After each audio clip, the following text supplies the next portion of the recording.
Hello and welcome to the Ladies Lounge where we have Wealthy Wednesdays happening. Hello, Tiffany. Hello, Miss Viv. Hello, everybody out there in Facebook land. I don't think anyone's joined us live yet, but I'm sure they will soon. So thank you for joining us, whether it's today or later. I was really inspired by a conversation I had with Tiffany this morning in regards to a choice that she has just made in regards to travel. And it was a choice that she's made purely for choice. There's no reason, there's no have to, there's no agenda, there's no job. She has made a pure choice. And I know the topic today is about, are you financially abusing yourself, which we'll get into, but I was really, you opened up a whole new universe of choice with me with this, Tiff. And I don't know if you know that, but it was just, so Tiff is going to India. She's flying out tomorrow, is it? Tomorrow, yes. Yeah. And she's going to be in the live class with Gary Douglas for the first live Choice of Possibilities class he's done outside of the States for I don't know how long. And the last I heard, there were 520 people registered for this class, live and online. So, you don't have to be there, Tiff. You could have stayed at home and worked on the class from home. What was that made you choose to go live, and the hurdles you've had to leap over to get there? Oh my gosh. Yeah. So it's interesting because, when it was first Gary's coming to India, I was like, oh my God, I'm going. Like, it was just, I didn't even think about it. I was like, yeah, I'm there. And then, it kind of became clear recently that, okay, so I don't necessarily need to be there. But there was just an energy that I was really looking at the two futures really that would be created by the two choices. Not that there's only two, but the two options of either not going or going live. And every time I looked at going live, it just created so many more future possibilities and a much greater sense of wealth in my universe. Because the only reasons that I was sort of looking at not going really was, well, I don't have to spend all this money on tickets and, getting my passport updated and visas and all this sort of stuff and hotels, but none of that was relevant. Some of those things popped up they popped up, and then I was kind of like, do I really, like, if I choose from that place of going, I won't go so that I don't have to spend the money, what am I creating for myself with money? More or less? I was like, it definitely doesn't feel like more. So, yeah. Definitely the most fun choice. Yeah. Oh, and like I said earlier, the hurdles you had to leap over to get there. So your passport was out of date, was that right? My passport was out of date. The Australian Passport Office is like swamped and crazy. And so it kind of took longer for that whole thing to happen than I thought it would. And then, yesterday I basically had to jump on a plane to Sydney to go to the passport office myself, because I just knew if I just wait or have someone else pick it up for me, it's not going to happen. So I went there. They told me it was not possible. It was impossible that I was going to get my passport yesterday. And I needed it yesterday because I couldn't apply for my visa unless I had my passport. And if I didn't apply for my visa yesterday, I couldn't apply for the visa anymore because the time had run out. So they told me it was not possible. And what I did was I didn't even think about it. I was like, maybe I'll just wait here and see what happens. Because there's an online status, and I kept checking the status as to whether the status had changed. And then I went and sat in this part of the passport office and just worked for a bit. And I don't know, after a while, just got up and spoke to this lady, and she said no again. And I was kind of like, well, what else? And then she came back the third time and she went, we're going to print it now for you. I was like, really? I was like, I love you. I want to give you a gift. I don't have anything to give you. And she was like, no, it's fine. And yeah, they printed it for me. So So it's just functioning from a totally different space, because when we're financially abusing ourselves, it's like we will always let money dictate what our choices are. And if we don't have the money, do you let that amount of money stop you in your tracks? Do you just go straight to conclusion? Do not pass go, do not collect $200, go straight to conclusion. It's that level. And what that does is it totally shuts down your capacity to create miracles, to create possibilities, to create a different reality that you are choosing consciously to insert into that possibility. Whereas if you come from conclusion, it's like all of those doors shut, you take all of those choices, all of the adventure and all of the magic and miracles that can be, you've just kind of deleted those from your choice pile. So I love that story, Tiff. You've really inspired me, because it's like, for me, the last place on earth I would want to go to is India. Oh, really? But totally. But I have been to India, and part of the story was Gary was facilitating a 7-day intensive class there, and I arrived, and it was in this beautiful palace, and we had the whole palace to ourselves, and we had excellent service and food and everything else. It was amazing. And I said to Gary, there is only one person on the face of this planet that would get me to set foot in India. And I'm looking straight at him. But it was the same thing. Even though I had so many points of view and so much resistance and so much avoiding of into India, whatever lifetime, whatever story I was carrying on with, I knew there was something that spoke so loudly to me, and that it actually overrode and drowned out all of the arguments and all the ifs and buts and whys and wherefores and shoulds and shouldn'ts and I don't want to. Is it just that sense of knowing completely drowned out any of those other kind of arguments that my brain was trying to take me to, all those points of view I was defending. So when you function from a place of wealth, there are choices available to you beyond any pattern of financial no, or I can't afford it, or I don't have the money, or you don't let that amount of money in your bank account or on your card or whatever it is dictate what you will allow yourself to choose or what you won't allow yourself to choose. Yeah. And in that, it's not about always choosing the most expensive thing without, being aware of what you'd actually like to choose. Like, one of the other things was the accommodation in India at the venue. It's like $280 a night or something Australian, right? And at one point I was like, I'm going to do that as well. And then I sort of looked at it and went, you know what? For me personally, hotels, they don't float my boat. Like a nice hotel, I'm like, whatever. And so I sort of looked at it and went, you know what? I would be just as happy being in another hotel, which is right near the venue, which is half the price. And it wasn't about not spending the money so much as looking at, well, what do I actually want to choose, and not having to prove something, by choosing the most expensive hotel or, those sorts of things. So it's really about like what gives you a sense of joy and what lights up your world. And there was something about this other hotel that did that more than the other one too. And I was like, okay, it's in India, a little bit like, hopefully it's going to be good. The pictures look good. The food looks good. But it's the willingness to have the adventure of that too, I think, which is really fun for me. Yeah. And, I'd never even heard of the concept of financial abuse until I started playing with the tools of Access Consciousness. And I'm like, what are you talking about, financial abuse?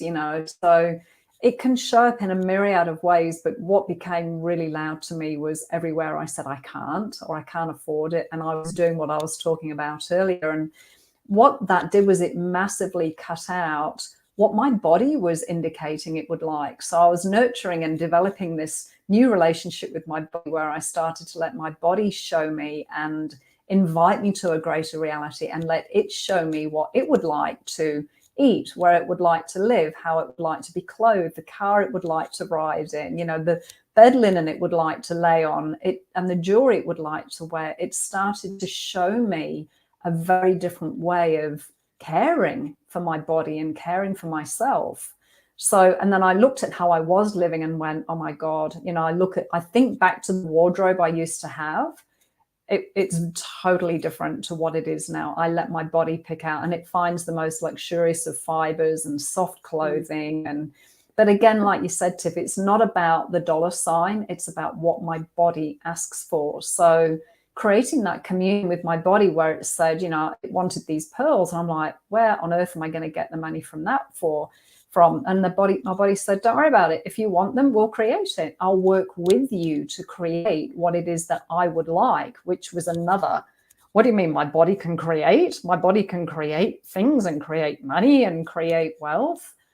And once I got over my points of view and started including my body and asking my body, what it would like, it was a very different reality that was starting to show up. And I found myself choosing from a very different place. And the money started to magically, miraculously show up. And so, when we include our body instead of abusing it by, eating food we don't want to eat, or being with people we don't, or even doing a job that we don't want to do, it's like that.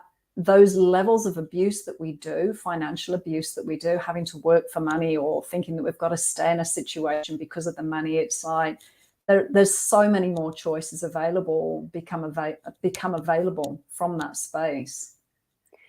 Yeah. It's that thing. And I mean, I think we titled this something like, are you financially abusing yourself or your body? And I think there's a lot of things that we're talking about in here, and there's a lot of different places we could go, and we could dive into like a tiny little piece of probably about 100 things that you've said, Viv. But, I remember probably about 10 years ago, the moment that I realized, oh, wow, at this very point in my life, I made money greater than me. I made money greater than my ability to choose or create. And I was also aware of what that stopped in my life too. Once I realized that's what I'd done. So it's like, for how many of you out there have you made money greater than you? Have you made money more powerful than you? Have you made you powerless in the face of? And everywhere you have done that, will you destroy and uncreate it? And what other choices can be available and possible for you now if you weren't making money greater than you? So money is not greater than you. Your choice creates. So what choices can you make that will create a different financial reality and future for you and your body? Because I think this body conversation with we talk about, it's your body that wears clothes, it's your body that eats, it's your body, and like your body, Viv, my body has very, very, very expensive taste. Like way more expensive than my taste, because I'm sort of like, yeah, whatever, I can do whatever, and my body's like, no, this, and I think we've both had that experience where our bodies are inviting us to something different. It's not even necessarily greater, I think, not greater from that perspective of better and worse, because that is a judgment, but teaching us about different fabrics, like you said, and recognizing that the sorts of fabrics that our bodies are drawn to and like and would like to have on and wear are the more expensive fabrics most of the time, but it's even sort of looking at the right down to the like molecular structure of a piece of clothing, for example.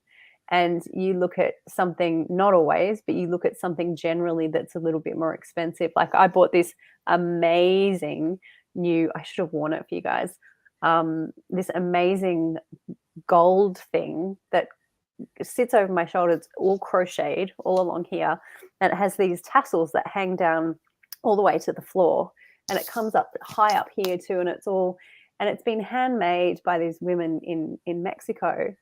And it was $500, and but just the wow factor of this garment is just, and it's the sort of thing that I love, and the sort of thing my body was just straight away drawn to. And oftentimes when I'm in shops, my body's like this. It's always like $500, $600, $800. I'm like, oh wow, okay, really? But the thing is, and the thing you touched on, which I love, is you can actually stop and go, okay, so body, if we buy this, will it create more money? If we buy this, can you contribute to us having more money? If we buy this, really start just being present, because I think a lot of the times it's the non-presence, isn't it? It's those places where we go into the like, oh, I can't, because rather than just stopping and going, okay, so I'm drawn to this thing, which I have some point of view that's too expensive for me for whatever reason. What if I drop my barriers, breathe, stop all of that stuff, and look at, okay, if I actually choose this, what will it create?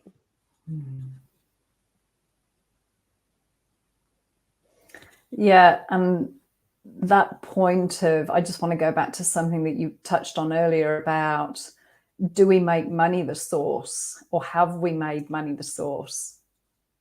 Rather than acknowledging, no, we are the source. Our body is willing to contribute to us being the source, and having the $500 shawls or the massage. It's like, how often does your body ask for some kind of nurturing or physical touch? And it's like, oh, no, it's a luxury item. I can't afford that. Yes. And just how we dismiss a lot of those, maybe the whispers and the requests from our body. And I know I tried on some pearls. Actually, out in India, there was an antique guild. The chap who runs the antique guild for Gary bought a bunch of stuff over to have a show and tell kind of thing, that everybody gets to play with the jewelry, and tried on this gorgeous antique jewelry. And I was practicing this, talking to my body. I went, okay, body, if you could have anything here, what would it be? And it went straight over to this beautiful string of pearls, a bit similar to the length of this. Put them on, and my body's like, ooh, everything was bubbling and yummy. And I said to Chris, I said, how much are these? And he said, 50. And I went, and I thought, I know he doesn't mean $50. And I went, what do you mean? He said 50,000. I'm like, I temporarily took a step back and just went, okay, if I wasn't making money significant, my body was tingling and showing me this. And I'm like, my brain's going, that's a ridiculous amount of money. That's half of my mortgage paid, And then all of the other things that you could spend $50,000 on. Yeah. And my body was going, oh, yeah, how do we have these? How do we get something like this? And the question of, okay, if I don't have the money right now, how? When? Yeah. What can I be? What can I do? What can I choose different? What can I add to my life that will allow this to be part of my reality? So, but It was really amazing watching that wrestle between all the old points of view and my new reality. And it was very much that, okay, what am I choosing? What am I choosing to have in my world? Even if I kind of can't afford them, or I don't have the 50 grand right there and then, okay, what would it take for this to show up in the future? Yeah. I think there's a question. I think it's either in the How to Become Money workbook or the Advanced How to Become Money workbook. And it's a question around, are you willing to be stupid with money? Because how many people would judge that that's being stupid with money? Definitely my mother and father. Definitely the conditioning and brainwashing that I've had. So how many judgments and decisions and conclusions do you guys all have that is about this idea of, well, that's a stupid thing to do with money, that keeps you from really looking at what it is that you would like to have in and as your life and in and as your financial reality? So everything that is times a godzillion, we just throw it and create it all, please. Right and wrong, good and bad, POC and POD, all 9 shorts, boys, POVADs and beyonds. And while we're at it, everything that you're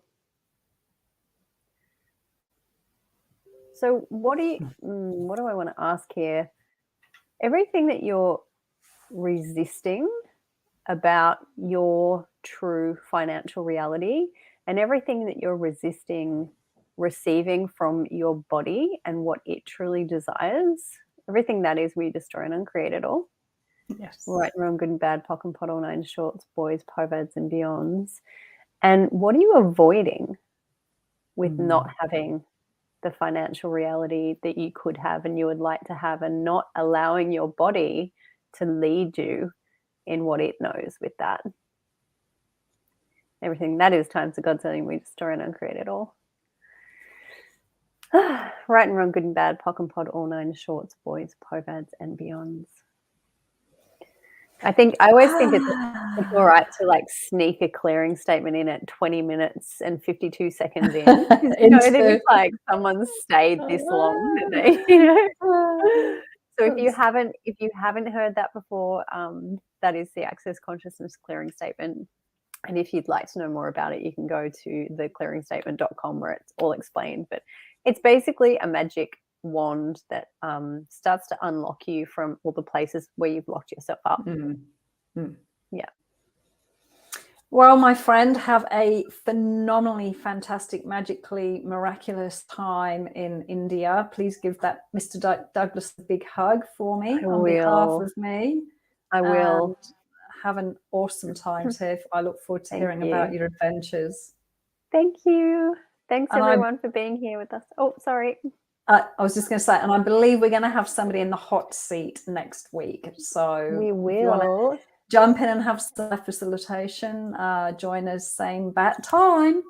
And we have a special Facebook Live, a special guest coming up on the 5th Sunday, well, our Sunday in Australia, Sunday the 5th of June, to talk more about money. Miss Lady Moira, who is like Lady Money, basically. Yes, Lady Money, indeed. So thank you, my lovely friends. Thank you, everybody, for joining us. Yes, and thanks for being here.